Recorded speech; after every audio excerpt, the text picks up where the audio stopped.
Hello दोस्तों, नमस्कार। स्वागत है एक बार फिर से आप सभी का अपने प्रिय चैनल पर। दोस्तों आपको बता दें जो अभी की सबसे बड़ी खबर आ रही है, जहां पर अब खुद भारत ने अपने लोगों को बुलाया है वापस जल्दी से जल्दी देश लौटने की कर दी है अपील। जी हाँ दोस्तों, यूक्रेन रूस युद्ध को लेकर दोस्तों भारत ने पहली बार बड़ा कदम उठाया है। दोस्तों बताएंगे क्या है अभी वहाँ की स्थिति और भारत ने तुरंत प्रभाव से कैसे बड़ा एक्शन लिया है। दोस्तों इसी बीच आपको बताएंगे जहाँ यूक्रेन पर हमले को लेकर रूस का साथ दे रहा है चीन। अमेरिका बोला बेहद खतरनाक होगा युद्ध, पूरा यूरोप होगा प्रभावित। जी हाँ दोस्तों, साथ ही 1.25 लाख रूसी सैनिकों ने 10 तरफ से यूक्रेन को घेरा है। दोस्तों दिखाएंगे आपको यूक्रेन का नक्शा कैसे चारों और 10 तरफ से घिरा हुआ है दोस्तों यूक्रेन। जी हाँ दोस्तों, बड़ी खबर आपको बताएंगे। इसी बीच यूनाइटेड नेशन में भड़का अपना भारत, मुंबई पठानकोट पुलवामा हमलों के जिम्मेदारों को पाकिस्तान सरकार कर रही है मदद। जी हाँ दोस्तों, साथ ही दोस्तों अमित शाह ने बड़ा ऐलान कर दिया है दोस्तों, बीजेपी सरकार सत्ता में लाओ, अगले 5 साल तक मुफ्त बिजली पाओ, और भी बहुत सी बातें कही है दोस्तों। तो हर तरह की भी हम आपको जानकारी देने वाले हैं, तो आराम से बने रहिएगा वीडियो के अंत तक। और अभी खबरों में आगे बढ़ने से पहले हमेशा की तरह मानते हैं कि मोदी जी हाँ तो हर चीज संभव है, भारतीय सेना है तो अपना देश गर्व से जी रहा है दोस्तों, और आपको भी भारतीय होने पर शान है और मानते अपना देश नंबर 1 देश है दोस्तों। इस वीडियो का भी कर दीजिए लाइक, चैनल को कर दीजिए सब्सक्राइब, बेल आइकन दबाइए, साथ ही कमेंट बॉक्स में लिख दीजिएगा जय हिंद। जी हाँ दोस्तों, चलते हैं पहली और सबसे बड़ी खबर की तरफ, जहां पर रूस यूक्रेन तनाव के बीच भारत ने अपने सभी लोगों को बुलाया वापस, कहा जल्दी से जल्दी देश लौट आओ। जी हाँ दोस्तों, रूस यूक्रेन के बीच तनाव है, मामला युद्ध तक पहुंच चुका है। ऐसे में भारत ने अपने सभी लोगों को यूक्रेन से वापस बुलाया है। भारत के बहुत से छात्र यूक्रेन में पढ़ाई करते हैं, ऐसे में उन्हें जल्द से जल्द यूक्रेन छोड़ने को कहा गया है। जी हाँ दोस्तों, भारत ने मंगलवार को अपने नागरिकों विशेष रूप से छात्रों को अस्थायी रूप से यूक्रेन छोड़ने की सलाह दे दी और उन्हें देश के भीतर गैर जरूरी यात्रा से बचने के लिए भी कहा है। जी हाँ दोस्तों, इसी बीच अमेरिका ने भी रूस को बड़ी धमकी दे दी है कि अगर यूक्रेन पर हमला हुआ तो वो भी चुप नहीं बैठेगा। यूक्रेन में युद्ध जैसे बन रहे हालात भारत के लिए चिंता का कारण बन गए हैं दोस्तों, और सरकार भारतीय नागरिकों को यूक्रेन से सुरक्षित वापस लाने के लिए अब हर संभव कोशिश में है दोस्तों। यानी भारतीय सेनाओं की प्लेन को भी दोस्तों अपने नागरिकों को वापस बुलाने के लिए उपयोग किया जा सकता है। यानी कि बहुत बुरी स्थिति दोस्तों यूक्रेन और रूस के बीच बन गई है। इसी बीच जो बड़ी खबर आ रही है यूक्रेन पर हमले को लेकर, जहां पर रूस का साथ दे रहा चीन, अब अमेरिका बोला बेहद खतरनाक होगा युद्ध, पूरा यूरोप होगा प्रभावित। जी हाँ दोस्तों, रूस और यूक्रेन अब युद्ध के मुहाने पर आकर खड़े हो गए हैं। रूस ने बड़ी संख्या में टैंक, मिसाइल और जवान तैनात कर दिए हैं, तो वहीं यूक्रेन की सीमा पर भी 1.5 लाख से ज्यादा सैनिक तैनात है। सोमवार को अमेरिका ने कहा है कि उसे विश्वास नहीं हो रहा है कि रूस के राष्ट्रपति इस तरह का कदम उठाएंगे। पेंटागन के प्रवक्ता जॉन किर्बी ने कहा कि इस संकट को देखते हुए रक्षा मंत्री यूरोप जाने की योजना बना रहे हैं। किर्बी ने कहा हमें अब भी विश्वास नहीं हो रहा है कि युद्ध को लेकर अंतिम फैसला ले लिया गया है। किसी भी दिन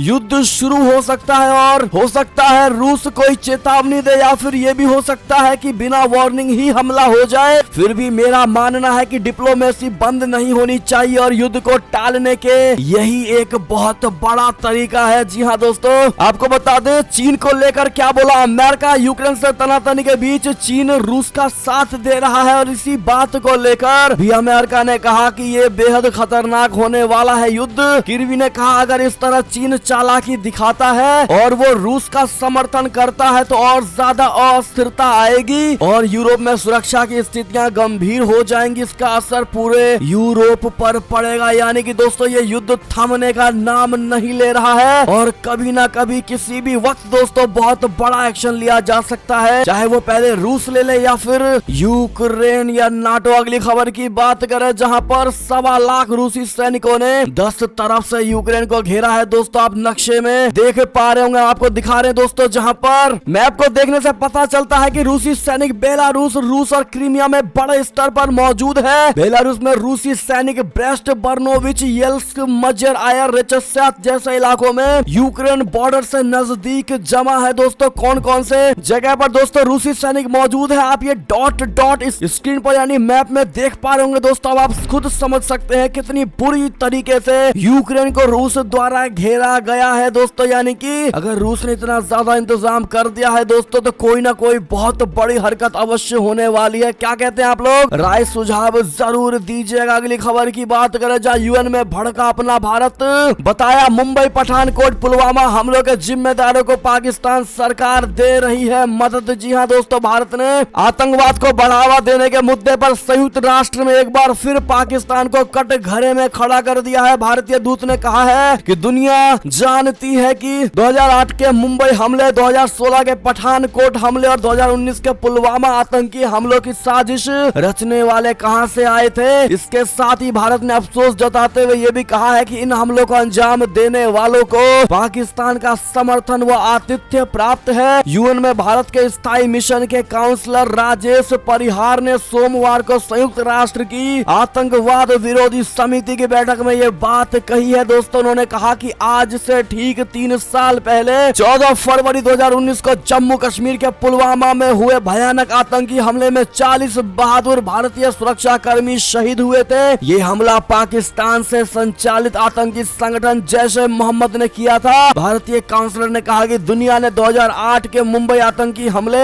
2016 के पठानकोट आतंकी हमले और 2019 के पुलवामा आतंकवादी हमले की भयावहता देखी थी। हम सभी जानते हैं कि इन हमलों के साजिशकर्ता आखिर कहां से आए थे। जी हां दोस्तों, भारत ने खुले तौर पर यह बयान दिया। उन्होंने कहा यह अफसोसजनक है कि इन नृशंस हमलों के पीड़ितों को अभी तक न्याय नहीं मिला है। पाकिस्तान का परोक्ष जिक्र करते हुए परिहार ने कहा कि इन हमलों के अपराधियों, सूत्रधारों और वित्त पोषकों को अभी भी एक देश का समर्थन और आतिथ्य हासिल है। ये आतंकी अब भी खुलेआम घूम रहे हैं। यानी दोस्तों, भारत ने खुले तौर पर पाकिस्तान को लताड़ लगाई है। आपकी क्या राय होगी इस पर दोस्तों कमेंट करके जरूर बताइएगा। बढ़ते अगली खबर की तरफ जहाँ जयशंकर के बयान से भड़का चीन, कहा संबंध बिगाड़ने के लिए भारत ही जिम्मेदार। जी हाँ दोस्तों, भारत के विदेश मंत्री सुब्रमण्यम जयशंकर के बयान के बाद से चीन भड़का हुआ है। उन्होंने कहा था कि चीन लाइन ऑफ एक्चुअल कंट्रोल को लेकर भारत के साथ लिखित समझौतों की अवहेलना कर रहा है। यह पूरे दुनिया के लिए वैध चिंता का कारण है। जयशंकर के इस बयान पर चीनी सरकारी भोंपू अखबार बौखला गया है। ग्लोबल टाइम्स ने एक ओपिनियन स्टोरी में कहा है कि 2020 में गलवान घाटी में हुए हिंसक संघर्ष के बाद भारत जिद्दी बना हुआ है। बताया गया है कि बीजिंग और नई दिल्ली द्विपक्षीय बातचीत और परामर्श के जरिए सीमा विवाद को सुलझाने के लिए आम सहमति पर पहुंच गए हैं, लेकिन भारत की मांगे अनुचित है। जी हाँ दोस्तों, भारत को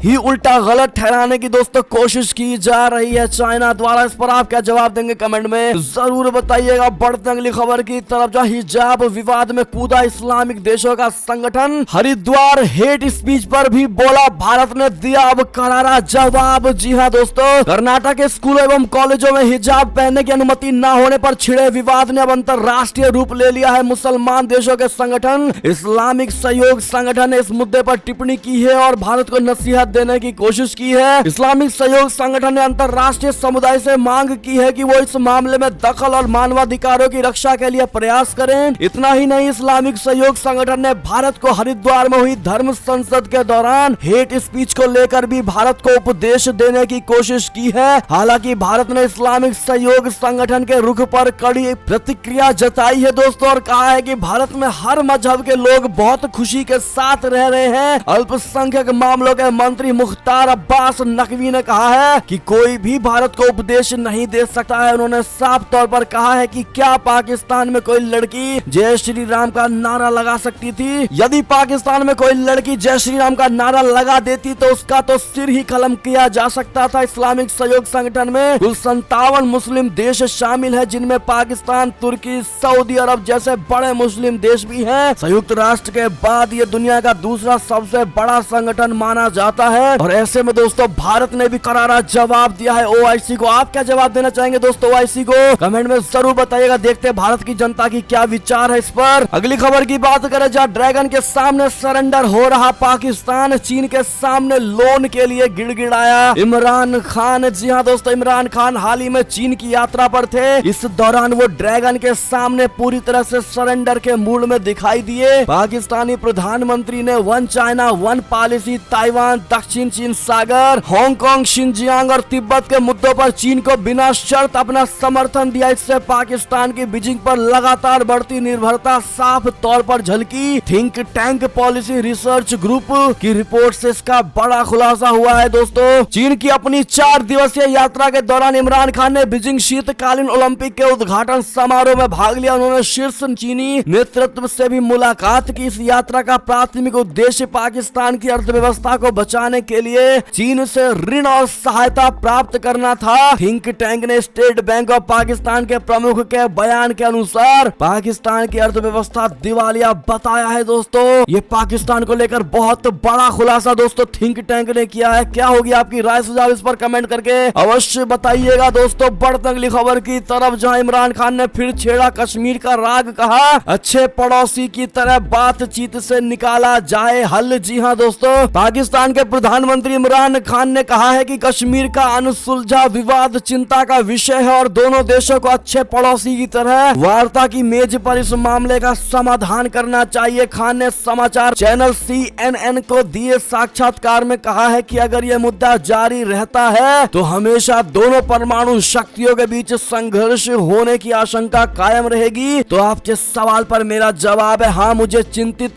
करती है उन्होंने कहा, और हमारा एकमात्र मुद्दा कश्मीर है और हमें पड़ोसी अच्छे पड़ोसी की तरह वार्ता की मेज पर इसका समाधान करना चाहिए। लेकिन दोस्तों, भारत ने हमेशा से अपना राय स्पष्ट किया है दोस्तों कि उसकी इच्छा इस्लामाबाद के साथ आतंकवाद, विद्वेष और हिंसा से मुक्त माहौल में सामान्य पड़ोसी की तरह संबंध स्थापित करने की है। और रही बात कश्मीर की, तो कश्मीर भारत का था, है और रहेगा। आप लोग भी कमेंट में ये बात जरूर कह दीजिएगा। दोस्तों, अंतिम खबर की बात करें, जहां अगले 5 साल तक मुफ्त बिजली पाओ, बीजेपी सरकार सत्ता में लाओ। औरैया में अमित शाह का किसानों से बड़ा वादा। अमित शाह की होली 18 मार्च को है, मतगणना 10 को। बीजेपी सरकार सत्ता में लाओ, 18 को मुफ्त गैस सिलेंडर आपके घर पहुंचेगा। अगले 5 साल तक किसी भी किसान को नहीं देना होगा बिजली का बिल। फिरोजाबाद के सिरसागंज में चुनावी सभा को संबोधित करते हुए मुख्यमंत्री योगी आदित्यनाथ ने दावा करते हुए कहा है कि बीजेपी धमाके के साथ सत्ता में आ रही है, लेकिन इससे पहले पूरे राज्य में अराजकता का माहौल था। जी हां दोस्तों,